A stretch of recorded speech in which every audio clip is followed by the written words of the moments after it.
Ladies and gentlemen, you are listening to The Main Phase, episode 109. More Ravnica Allegiance spoilers have been released since last week, and we break them down and spitball some new ideas with them. Stay tuned.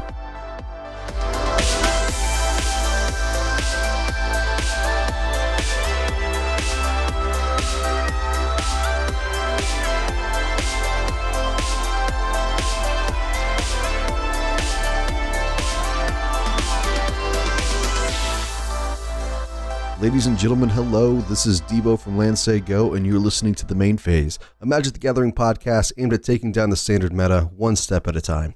This week, I'm joined by our co-host, JB. How you doing today, JB? Doing great, Debo. Hey, so JB, what are we discussing this week? As we continue to move into spoiler season, I think it's helpful that we kind of look at what's happened since the last time that we dropped a podcast. We've had quite a few new cards revealed to us. Talk about how we think some of those cards are going to impact the meta, and just generally confabulate about possible deck archetypes or changes to some of what we're seeing in the competitive meta. Just jumping right into it, it looks like we've got a couple of Planeswalkers. Let's look at Kaya, Orzhov Usurper.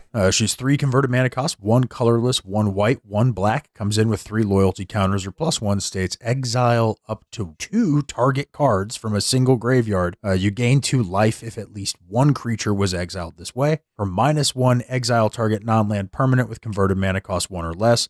And then her -5, Kaya Orzhov Usurper deals damage to target player equal to the number of cards that player owns in exile, and you gain that much life. Yeah. Okay, so a lot of people are kind of poo-pooing on this card a bit, and I can understand why. You know, when we're looking at Planeswalkers, we want something that is really immediately impactful or could really protect itself well, something that can help you in the game. And Kaya doesn't quite do any of that. Nope. But I think she actually has a really good place in the standard meta, particularly as a sideboard card.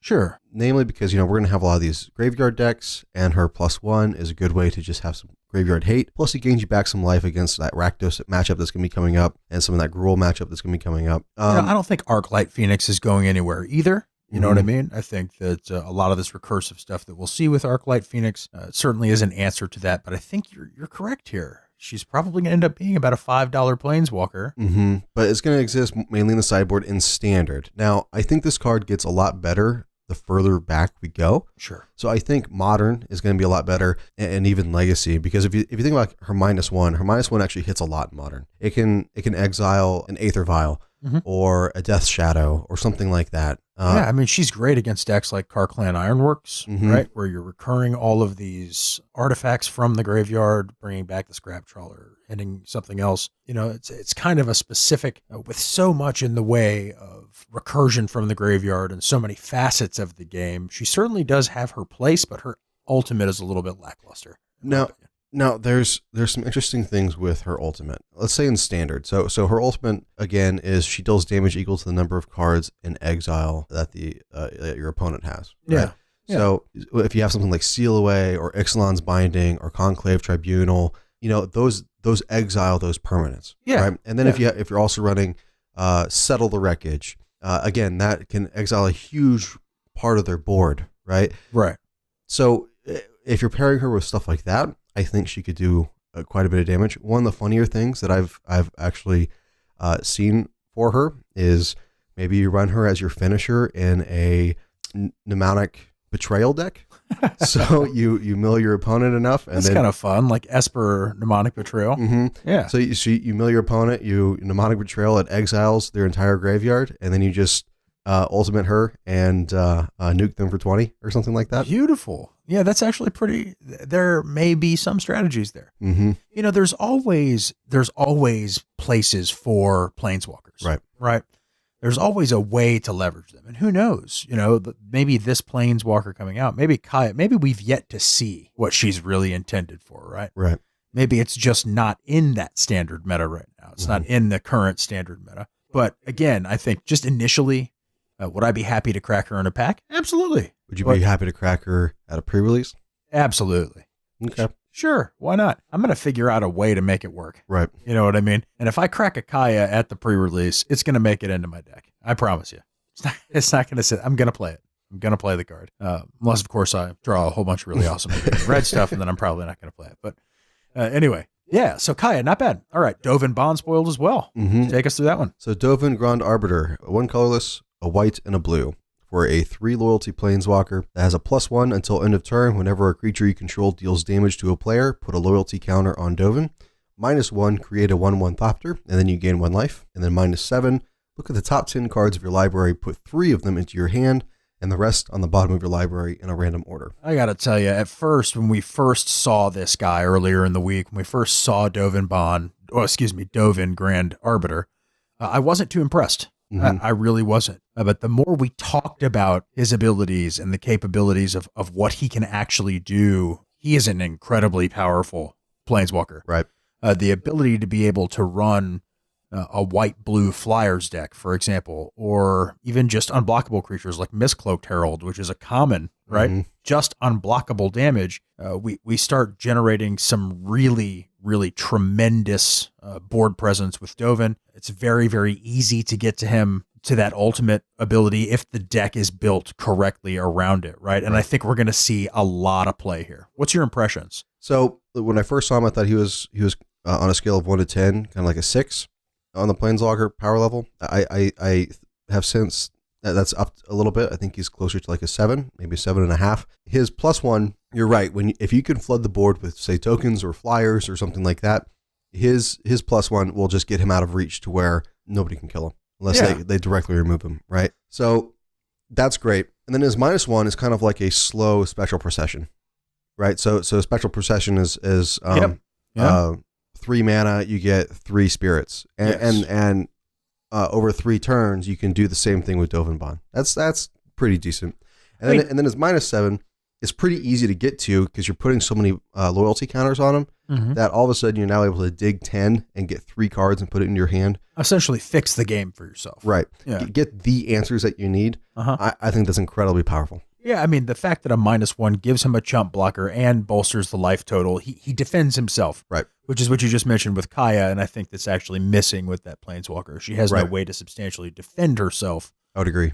She becomes a liability. I think that's why Kaya is kind of like on a scale of Planeswalker power level, kind of like maybe a 3 to 4. Yeah. And again, we may not have seen really the uses. Right. Along the same color line as Dovin, we got Deputy of Detention. 1 colorless, 1 white, 1 blue. When Deputy of Detention enters the battlefield, exile target non-land permanent an opponent controls and all other non-land permanents that player controls with the same name as that permanent until Deputy of Detention leaves the battlefield. So this is pretty great. It's great.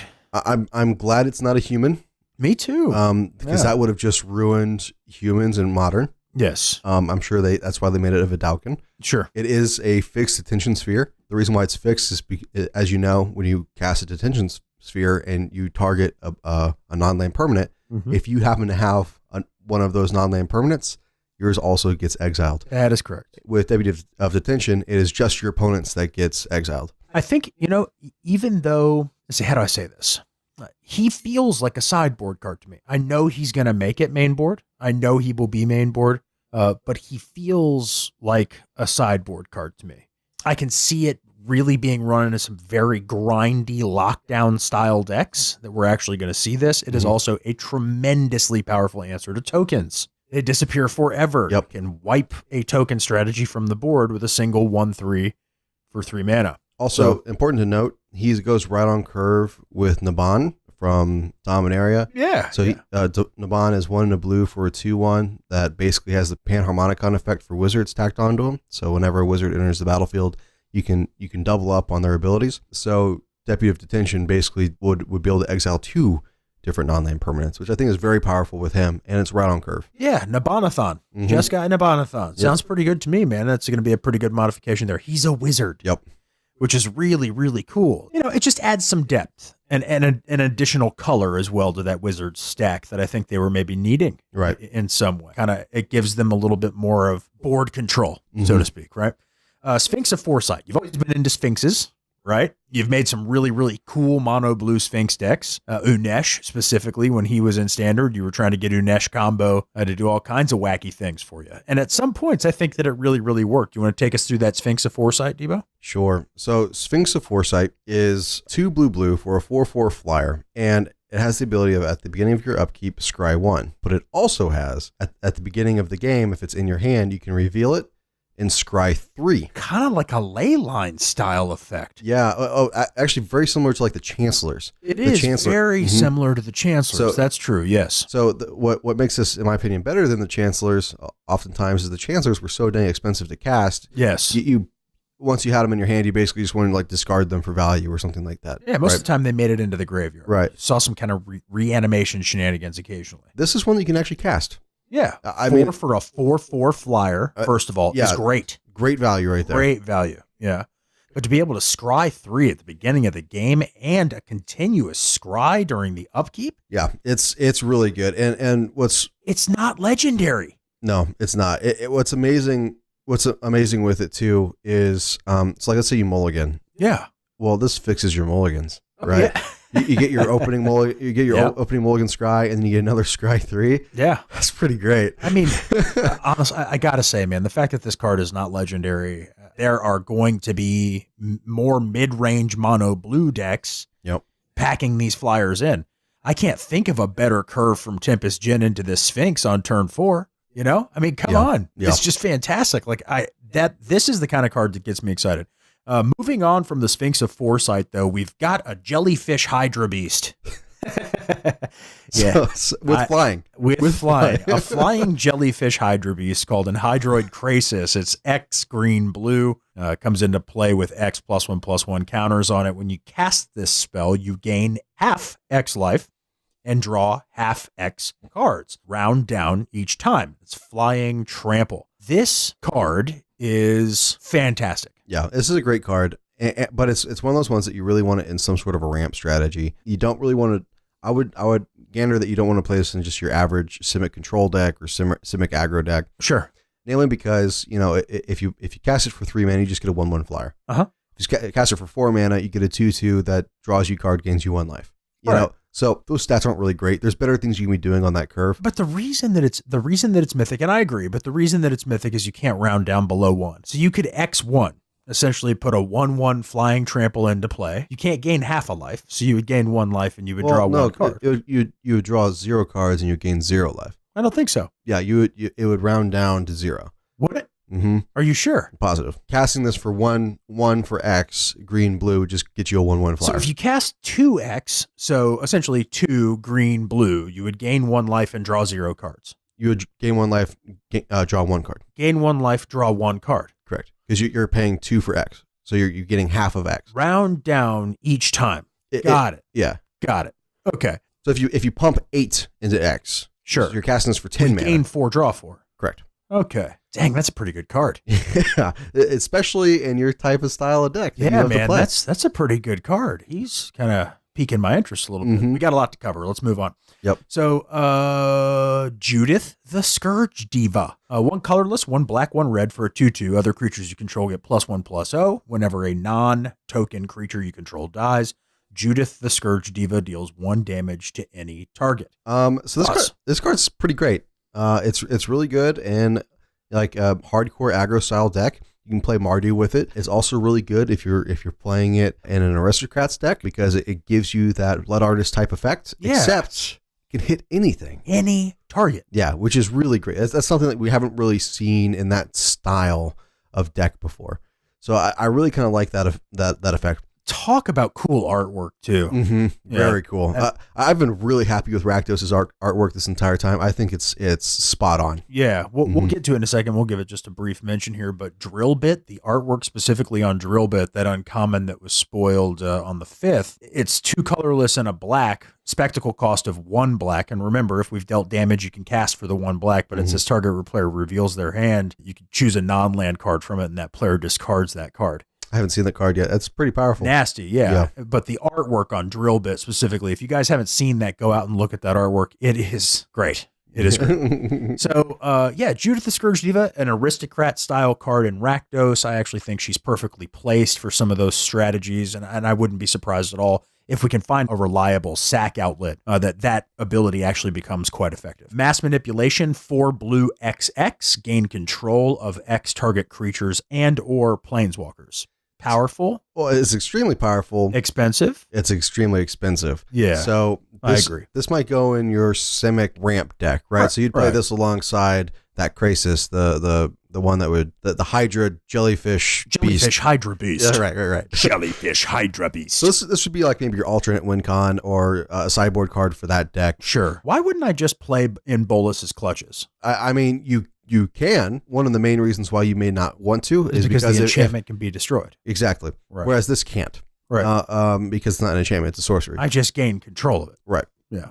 Now, it ends up being about the same rate within Bolus's Clutches. Yeah. If you just pay X is 1. Yep. But the real power of this is if you can somehow amass a ton of mana and then just steal their entire board. Right. That's the real power of this. But it feels more like a commander card than anything else. It is a commander card. Yeah. We're going to leave it there. Yep. Amplifier. Okay, so I really love this card. Okay. This is going to be one I'm definitely going to be building around. Of course. So it is a 2 red for a 1/1. Kind of sounds bad, but just give it a sec. It sounds bad. So at the beginning of your upkeep, you reveal the top cards of your library until you hit a creature card. Amplifier gets double that creature's base power and double that creature's base toughness. And it stays there until you repeat this effect. Yep. So let's say you're running Golta. Yes. And you go on. Or the Imperious Great Worm. Say more. Keep going. So Golta is a 12/12. The Great Worm is a 16/16. Exactly. And you reveal the top and you hit the Golta. You swing in. And then all of a sudden you're swinging in with a 24/24. And you thud. And then you thud. Yep. That is what Amplifier does, man. That is what it's all about. And with the Great Worm, it's a 32/32. And you thud that. It's just great. And then the rest of and then part of that clause is for the whole effect is the cards that are revealed get shuffled up and put on the bottom of your library in a random order. say that our listenership should join us at www.LandSayGo.com over the course of the next few weeks, because every brew that we release up until the 25th of January is going to include Ravnica Allegiance combos. Well, and then it definitely will include Ravnica Allegiance combos because that's when the set releases. That's right. We are going to do some brewing ahead of time before we even have access to the cards. So how about Spawn of Mayhem? Yeah, that is a chase, mythic for sure. Yeah. That is going to be one that people will be falling all over themselves to get their hands on. I agree 100%. 2 colorless, 2 black, spectacle cost of a colorless and 2 black for a flying trample 4/4. Beginning of your upkeep, Spawn of Mayhem deals 1 damage to each player. And if you have 10 or less life, put a +1/+1 counter on Spawn of Mayhem. This demon is amazing. This is a... Holy crap. I wouldn't be surprised if right now it's $20. I haven't looked at prices as far as pre-order capabilities, but this card is going to be everywhere. Yeah. If you pull this, I mean, this card is going to completely transform the meta into some sort of a Rakdos aggro kind of a thing. I could see some mono black stuff going on. Definitely. Liliana's Contract. Liliana's, that's a great one. We still have Dreadshade too. Dreadshade's out there. I mean, we've got this card is just so packed with power because you can get a 4/4 for 3 mana. Yeah, and it pings your opponent. Sure, it pings you, but that doesn't matter because you're pinging your opponent. I mean, you're talking and about then it grows. Yeah. I mean, you're legitimately talking about turn 4, access to 4 mana. Let's say we are playing a Rakdos strategy. You go right to the chin with a shock. You know what I mean? 2 damage right to the chin. You spectacle out the Spawn of Mayhem. Or even you swing him with a creature, or you sack a Fanatical Firebrand to deal a damage to be able to cast this for 3 mana. Exactly. Fanatical Firebrand's fantastic in that case as well. But yes, most likely some type of hasty creature synergy strategy. And what's great about this is because it deals a damage to your opponent every turn, it just turns on your spectacle cost every single turn. Every single turn. That's exactly why it is incredibly powerful, is that this card single-handedly takes care of the spectacle issues for you. Yep. I think they balanced it well, right? Because it deals a damage to each player. Sure. You're taking a damage as well. Which can be dangerous. Having multiple copies of Spawn of Mayhem in play is potentially a lesson learning moment, right? In moderation and being able to maintain your life total. But there are ways to gain life in black. Yeah. There are ways. And if you pair this with, like, say, Orzhov. Yeah. Now all of a sudden you have a white black. It doesn't matter if you're taking damage, you're just gaining life. That's right. That's right. Lifelink creatures. And also just having a 4/4 flyer for 2 black for a 4/4. I mean, that alone is still at a fantastic rate. Yeah. Even if you don't get the spectacle cost on it. I mean, the Sphinx is in that same vein. Any type of evasive damage like that, fantastic. But the fact that this is a trampler as well, really great. Tessia Karlov is one that really caught my eye. I really, really like this card. You've had a storied history in playing a number of different Orzhov and Abzan token decks. What are your impressions of Tessia Karlov? This card is bonkers good. Yeah. So what she is she's a 2 white black for a 2/4, which is already fantastic because she doesn't die to lightning strike. She's a legendary creature, and she says if a creature dying would cause a triggered ability to trigger on any permanent that you control, then you can double up those triggers. And then if creature, and then when you have creature tokens have vigilance and lifelink. So, and that's for tokens that you control only. Right. So that's just amazing. Yes. So if a card that I really want to pair this with, that I think would work really great, is Alinda the Dusk Rose. Oh man, that's wonderful. So Alinda is 2 white black for a 1/1 with lifelink that says whenever a creature dies, put a +1/+1 counter on her. Yep. And then whenever she dies, you put that many 1/1 tokens on the battlefield with lifelink. That's correct. So with Teysa on the battlefield as well, every time a creature dies, you get 2 +1/+1 counters. And then whenever Alinda dies, you would then double up the amount of tokens that she would have generated anyways. They are like peas and carrots, man. Yeah. I am telling you, it is an amazing thing to see. And I think that fits into some really powerful potential with Divine Visitation in one of those token strategies where instead of just getting 1/1 vampires, essentially when Alinda goes bye-bye, we are getting 4/4 angels and with double vigilance and lifelink. With vigilance and lifelink. Yeah, it's terrifying, actually. Yeah. It is terrifying to think about that. Speaking of that angel strategy, Seraph of the Scales is a mythic that I will have 4 copies of. Okay. 2 colorless, white, black again, flying for 1 white. Seraph of the Scales gains vigilance until end of turn for a black. She gains death touch until end of turn. She's got Afterlife 2 for a 4/3. That is right exactly where it needs to be in terms of putting together an angel strategy. And what strong power too, right? Like right. The fact that you get to change your abilities up how you want. If you need to be able to block something like a Galta or some other big creature like maybe a Doom Whisperer and kill it, yeah, you have the ability to. Yes, and you can have her swing in and pay that 1 white. Want to save some damage? Go right ahead. And now you have this defender that can have death touch basically at your whim. That's a very powerful effect. She dies, we get 2 flying spirits. I mean, just talk about utility. That is going to be a card that is in very high demand.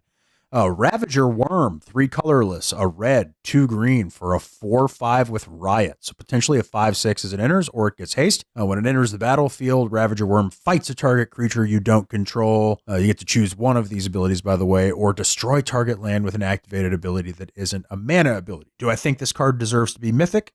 No, I don't. I think that was a misplaced mythic. They probably could have done a little bit better. I think for that card to be mythic, it needs to be a 5/6. Yeah, because, I mean, off the top of your head, what's a green 6-drop that is just arguably better than this card? Green 6-drop. You play it all the time. Has hexproof.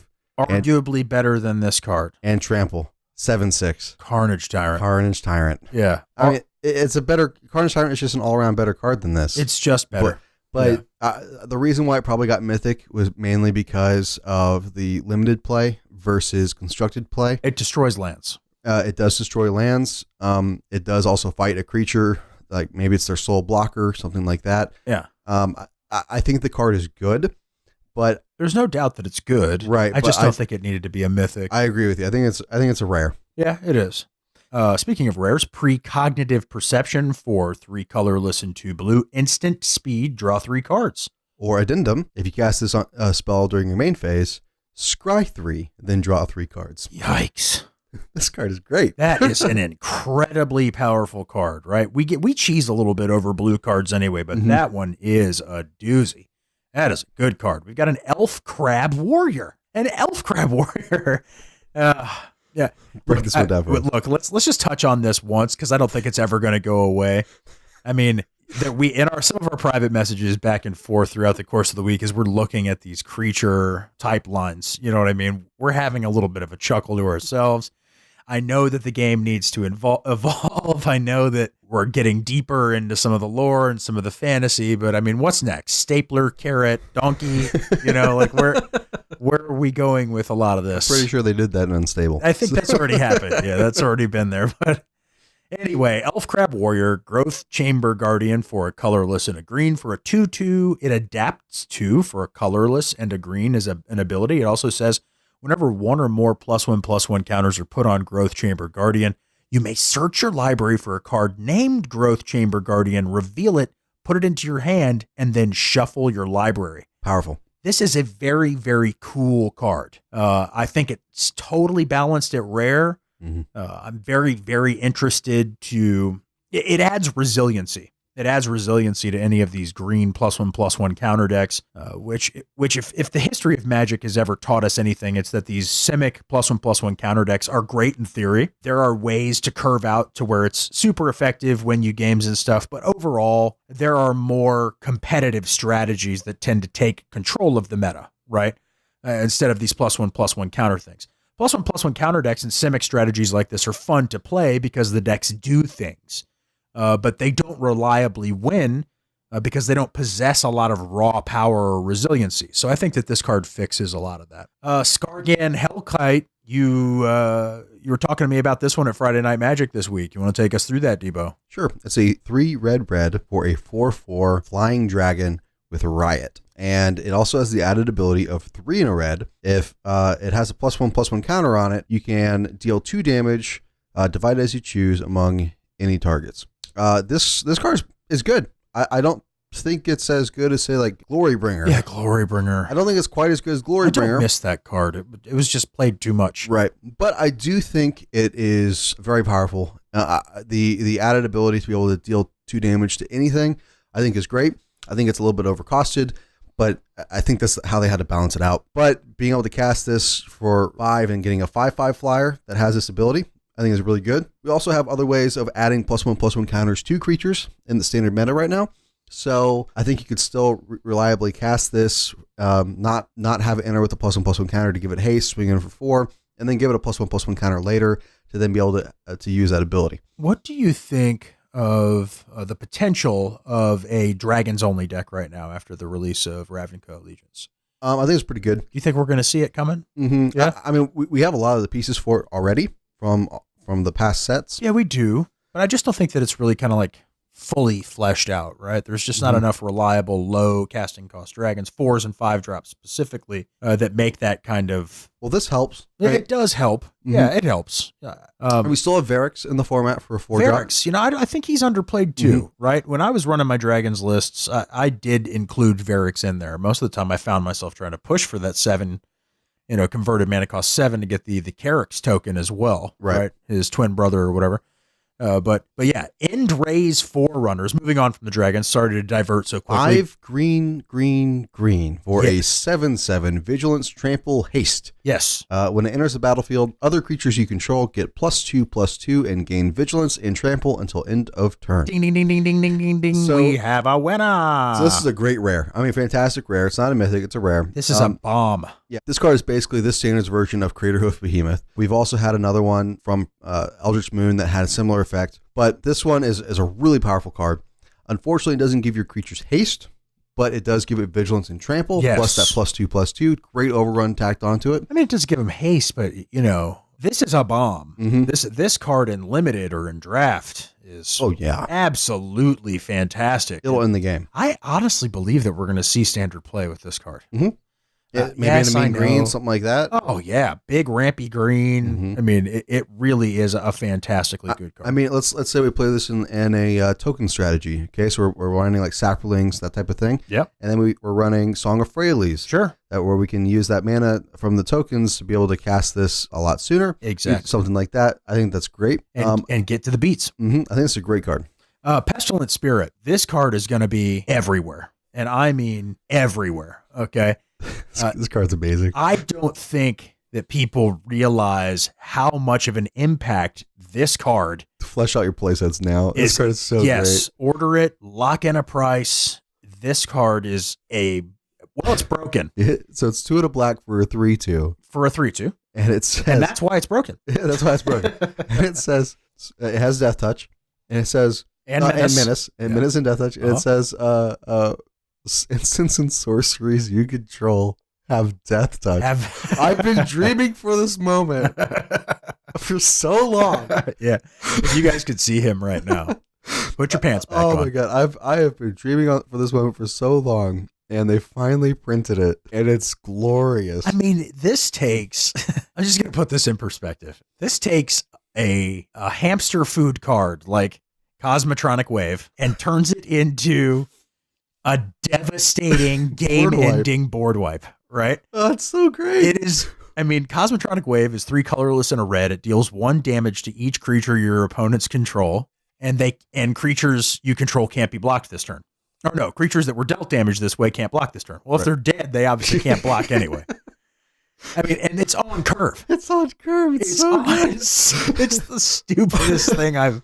What I also like about this card too. So let's say I love the card. Yeah. I just don't think people realize how good it is. How much of an impact this is actually going to have. I mean, a shock is going to kill Galta or a Doom Whisperer. Yes. I mean, it's great. Yes. It's hilarious. It's going to kill a Lyra. Oh, it's so great. You can rile for 1 red and draw a card. Yep. Deal damage to a creature. So this is one of the things that another reason why I like this card is it kind of goes back to that Direfleet Ravager that we had. Yeah. So it's a Menace Death Toucher. So they have to block it with 2 creatures. You're going to get a 2-for-1 if they have to block it. Or a 3-for-1. Or a 3-for-1, yeah. Uh-huh. So probably going to be the 2-for-1 though, considering 5-for-1.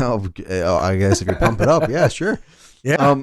But do keep in mind though, if you are casting something that also deals damage to your creatures, it will kill your creatures as well. Yes. So do be aware of that.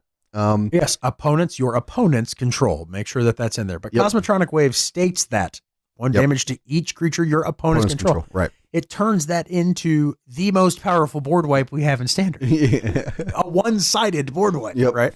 What do you think of the Rakdos, Debo? The showstopper. I think he's good. He's a 4 black and red for a 6/6 legendary demon, flying trample. And he has, when Rakdos enters the battlefield, you flip a coin, and each creature isn't a demon, devil, or imp, if it turns tails, destroy that creature.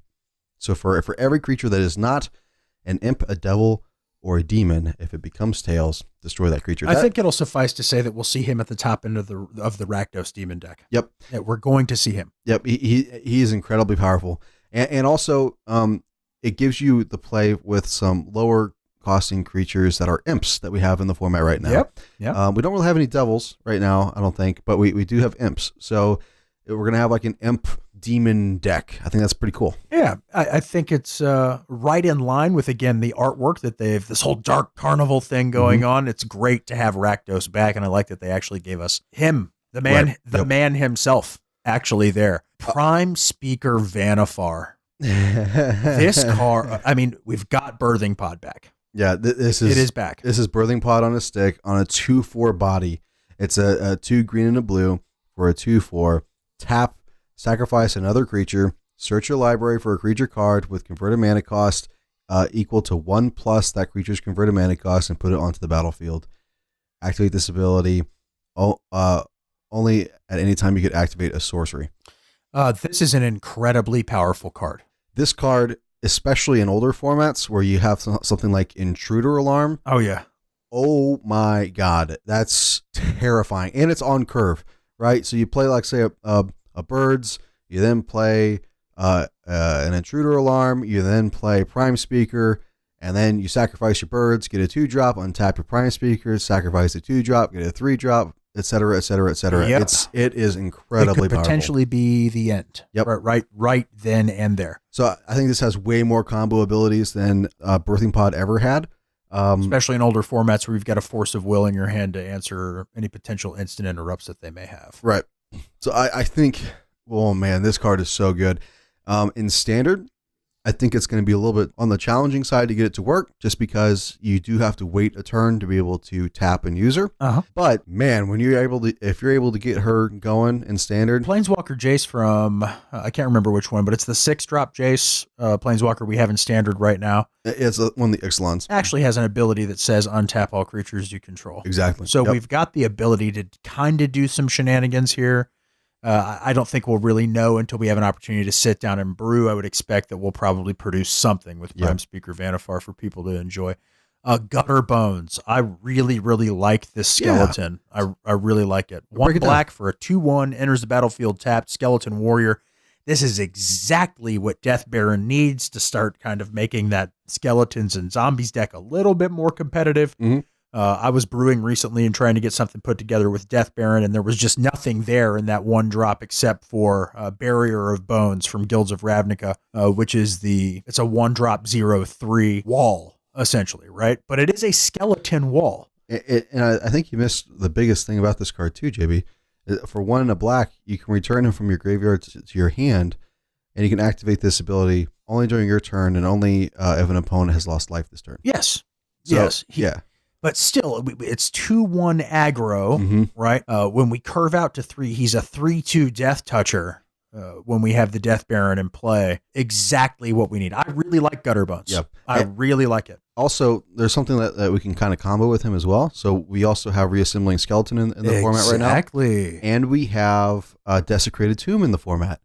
So with those 2 creatures, I think we have enough to be able to continually produce some bat tokens using Desecrated Tomb. I think that could be a really fun deck. That is a great idea, and I can't wait to see the list that you put together. I know, me too. This is great. Okay, so Smothering Tithe. This card is... I'm crapping my pants over this card. This card is hilarious. Okay.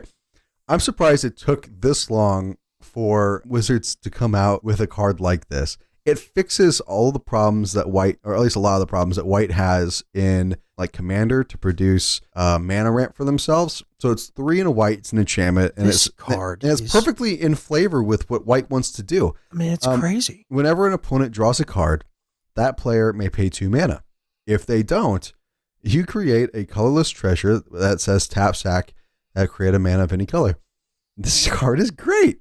I love this thing. You are going to be generating treasures. Yes. Right? Your opponent is not... They're not going to want to pay 2 mana on their draw step. No. They're not going to want to pay 2 mana when they're playing like a Charted Course. Actually, that's 4 mana. No. You know, you're going to be creating so much treasure with this card. I mean, it is Smothering crazy. Tithe is correct. Mm-hmm. And could you imagine an instance where you have more than one of these in play? Oh my gosh, amazing. It is just fantastic. We've got some tricks up our sleeves that we've already been brewing, and I think you might have an opportunity to see that this week. Yep. As a matter of fact, Friday, we'll be posting that deck list for you. Derek will be generating and posting that deck list for you of the brew that we've already been working on. I think that you are going to find that it is absolutely off its rocker in terms of what we're doing. The decks that we'll be producing over the course of the next couple of weeks will give you a very clear idea of who we are as deck brewers and how we go about attacking the meta, which is completely from left field. Yep. We are lobbing shaving cream filled balloons into a graduation ceremony when we are playing Magic. So Electro Dominance. This card is going to change the game forever. Oh my God, I can't believe they printed this card. It is so good. It might be too good. It might be too good. And I think that just take us into it. It's X red for an instant speed spell that says it deals X damage to any target. You can cast a card from your hand with converted mana cost X or less. That's amazing. I mean, okay, so let's just do a little spitball brewing. So we're playing Smothering Tithe in the same deck, maybe. Correct. Who knows? Sure. And then we play Electro Dominance X equals 4. Just enough to cast our Smothering Tithe. We then get to cast our Smothering Tithe for free. We don't have to pay any mana for that. Let's say we take that holiday ramp deck that we played, right? Mm-hmm. That we posted that deck list for. Let's say we take the incredible mana generating capabilities of a deck like that and we're playing Electro Dominance. Once we've hit 11 mana, which is not difficult for us to do in any stretch of the imagination, we can cast Electro Dominance where X equals 9 to the face, to a Planeswalker, remove whatever big beater they may have. It doesn't matter, right? 9 to the chin, cast Zakama for free, untap all of our lands, and do it again. Or maybe a Banefire this time. For a Banefire when we untap all our lands. It's Electro Dominance to the face for 9, cast Zakama for free, untap all of our lands, Banefire uncounterable to the face for 10. That's and strong. Pass the turn. So good. It is incredibly powerful. You will see this card. Yep. I guarantee you will see this card. Guaranteed. Verity Circle, 2 and a blue, enchantment. Whenever a creature an opponent controls becomes tapped, if it isn't being declared as an attacker, you may draw a card, and you can pay 4 and a blue to tap target creature without flying. I really think that this card would have been a lot better if its tap target creature without flying was 2 blue. Mm-hmm. I think 4 and a blue is too expensive. A little steep. To tap a creature without flying. Now, I think this is going to be a good sideboard card against maybe that Prime Speaker deck that, something like that that's going to have a lot of activated abilities, tapped abilities. I think it's going to be a good sideboard card. I think something like that's probably going to be happening in the meta within the next few sets. This will be great for you to bring in, put it down into play, and then as soon as they start playing their deck, you're just drawing all the cards. I really would have liked to have seen a defensive enchantment like this in Verity Circle where... most of the instant speed, tap down target creature, whatever, return it to its owner's hand, whatever. I'm not asking for return to its owner's hand, but it doesn't say tap target creature. It says tap target creature without flying. Right. Now, 4 colorless and a blue for tap target creature. Maybe. We can maybe have that conversation. I would still say 3 and a blue. 3 and a blue. Maybe, yeah. I mean, 2 blue. Yeah. But 2 blue would have made this something playable. Right now, as it sits, I think it's a quarter rare. So here's an uncommon that I think we were both kind of cheesing over a little bit. Wilderness Reclamation, 3 and a green, enchantment. At the beginning of your end step, untap all lands you control. Yeah. I wonder if we'll see that. I wonder if that'll make it into any decks. I can't imagine that I wouldn't. No, I mean, it's a great card. That may make it. Angelic Exaltation, though, pretty cool card. Enchantment, 3 colorless and a white. Whenever a creature you control attacks alone, it gets +X/+X until end of turn, where X is the number of creatures you control. Hey, JB, didn't you just come up with a deck list that happened to use Huatli, the Radiant Champion, that had a very similar effect to it? Yeah, I did. I think I posted it last week. Fantastic. So you guys can see that at LandSayGo.com under our deck list section. Just or under imagine throwing these Angelic Exaltations in there. -1 Huatli gets +X/+X for each creature you control. And then the Angelic Exaltation fires on the Healer's Hawk you're swinging in with. And you're attacking with a 20/20 flying lifelinker. It's so great. Yeah. Oh, my God. Pretty super. Just pretty super. So here's another one that we were kind of cheesing over a little bit. Rampage of the Clans. Oh, man. 3 and a green, instant speed. Destroy all artifacts and enchantments. Don't give it away. Okay. Check out Rampage of the Clan, guys. Pretty cool card. There's your hint for the deck on Friday, everybody. So I asked you not to look at this particular Centaur, and I think that this is a great card for us to end on. Kind of talk about what's coming up for us next week as well. Talk about our streaming schedules. Certainly before the end of January, we will have the stream up. Want to make sure that we are up and doing that. We are very excited about doing that. Just need to settle into things and make sure that it's done 100% correct the first time that we fire. That's right. And before we get to that Centaur, JB, I think we have a couple of really good enchantments that we need to talk about. Take us through those. So we have Rhythm of the Savages, 1 red and a green. It's an uncommon enchantment. And it says creatures you control can't be countered. And then it also says non-token creatures you control have Riot. Whoa. That's an uncommon. That would not make it on my radar. That's an uncommon? That's an uncommon. Yeah, it's really good. Oh my gosh. So all you creature decks out there, have at it. If you're not playing a creature deck, now you are. Yeah. Like, even if this doesn't make it into main board. It's an enchantment. It's an enchantment. Creature, yeah. 1 colorless, 1 red, 1 green. Yep. Creatures you control can't be countered. Oh my gosh. And then non-token creatures you control have Riot. So basically everything that doesn't have haste now has haste. Wow. Or it can come in with an extra +1/+1 counter. But yeah, so if this isn't played in your main board, it's definitely in your sideboard against control matchups.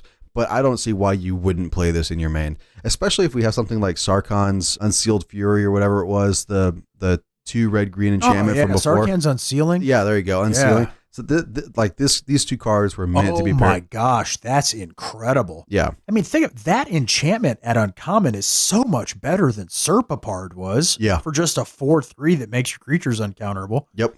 I mean, because it effectively gives them hell haste. Yeah. I mean, that's amazing. It's just okay. Yeah, what other enchantments? So we also have High Alert, which is 1 white and a blue. And it says each creature you control assigns combat damage equal to its toughness rather than its power. And creatures you control can attack as though they didn't have defender. Arcades, the strategist, gets a card that it needs desperately to make that Bant or Esper or whatever Walls deck work. That is great news. Yep. And also has a 2 white blue untapped target creature. So there's a lot of playability with this card. You're exactly right. It needs to be played with Arcades. Yeah. It's basically Arcades 5 through 8. Yeah, that is very, very good to hear. Yep. All right, so now let's get to the Centaur you're talking about. Okay, I asked you to wait before we were talking about this, but let's go. I have not seen it yet. Okay, so Nikya of the Old Ways, 3 colorless, a red and a green for a legendary Centaur. Centaur. It's a Centaur. Legendary Centaur. You can't cast non-creature spells. Okay. Isn't that great? Seems great. Okay, that's it. Reminds me of Ferox. That's it. It's a 5/5 for 5 where you can't cast non-creature spells. That's it. Aren't you glad you waited to look at that? I am so glad I waited. Okay, that's not all it says. It says whenever you tap a land for mana, add 1 mana of any type that land produced. It's a mana flare for creature decks. A one-sided mana flare. It is a one-sided mana flare for creature decks. Oh my God, it's hilarious. I think it's incredibly powerful. I guess it really kind of breaks my heart a little bit that I can't cast Banefires and Electro Dominance and all these other X casting cost really amazing spells. But I understand why I can't and why they don't want me doing those things, because that's all people would do. Now keep in mind, Radha is right in curve with this as well. Talk about amazing, right? This is just incredible. Yeah. Honestly. Now, she actually opens up, say, a creature deck that could come out, right? Because she provides that additional mana that you would need to be able to cast those kicker costs. Yeah. So, and we have a lot of really good, powerful kicker creatures that I think could definitely see some play here. Verox being one. You've got. Let's go back to that enchantment that you were just talking about, just to put things into perspective here. Okay, think about the ability to run a Beast Whisperer style deck. Okay, to generate mana as reliably and in as much volume as we need to, and your mana producing nerds are coming into the battlefield with haste, and we are generating mana off of them. Our lands are generating. The potential now for these massive hasty overruns of our opponents led by a creature card like this, pretty concerning. I also have one other. Okay, here's another brew thing for you. Okay, sure. Helm of the Hosts. Oh my gosh! Comes down turn 4. This comes down turn 5. Yep. You're then able to attach your Helm of the Hosts eventually. Yes. And then you're getting a double mana flare every single combat step. Now imagine the Jellyfish Hydra Beast. Oh my God. Now imagine an X casting cost Hydra. That sounds amazing. Or the Hungering Hydra would be another great option for this. An incredibly powerful. I mean, the potential here now is starting to get really, really scary. Yeah. You can cast those Great Worms. Yep. Yeah, you could cast them. You can cast them. Without having to tap a single creature. You can just cast them. Just cast them. That's correct. Without convoking, you can get in there with haste. This card's amazing. It is an incredible card. I know it's probably not as you have the tendency to really like think out in the cosmosphere, you know what I mean? And I asked you to wait to see this one, but now we know that Gruul is going to be a thing by waiting to see this Centaur. Yep, I agree. What else do we got? I think that's a good stopping point. That kind of gets us caught up for the week, doesn't it? It did. Okay. Now, obviously, folks, we didn't cover every single card that's been spoiled. We mainly focused on the rares. There were some uncommons and commons that were spoiled. We do recommend you go out and take a look at those. They're incredibly fun, and it's good to start getting kind of learn it up on the set, so that way you'll have a really good sealed and limited experience with them. But in any case, go ahead and visit us at www.LandSayGo.com. Be looking for really exciting brews this week, guys. And again, that's LandSayGo.com. We post every Monday, Wednesday, Friday. New deck lists are every Wednesday and Friday. And then obviously this podcast is posted every Thursday. Again, this is Derek and JB signing out.